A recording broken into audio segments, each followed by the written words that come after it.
ইউনিভার্সিটির ভিতরে মোবাইল, ঘড়ি, বোতল কিচ্ছু অ্যালাউ ছিল না। তার জন্যই আমি সব কিছু পাপার কাছে রেখে ভিতরে চলে যাই।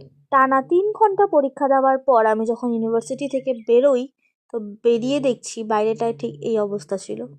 এত ভিড় যে বলার মতন না। আমি তো পাপাকে প্রথমে খুঁজেই পাচ্ছিলাম না, অ্যান্ড পরে তাও পেলাম। পেয়ে যখন আমরা টোটোতে বসবই, তখনই ঠিক রাস্তায় ট্রাফিক জ্যাম পড়ে গেল।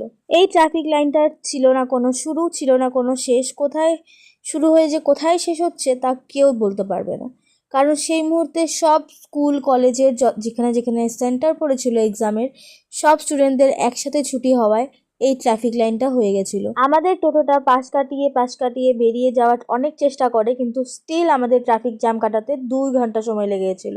অ্যান্ড ফাইনালি বিকেল 5:30 নাগাদ আমরা বাড়ি এসে পৌঁছাই। তো আজকের ব্লগটা এতটুকুনি। তোমাদের ভালো লাগলে লাইক, কমেন্ট, শেয়ার করে যেতে ভুলো না।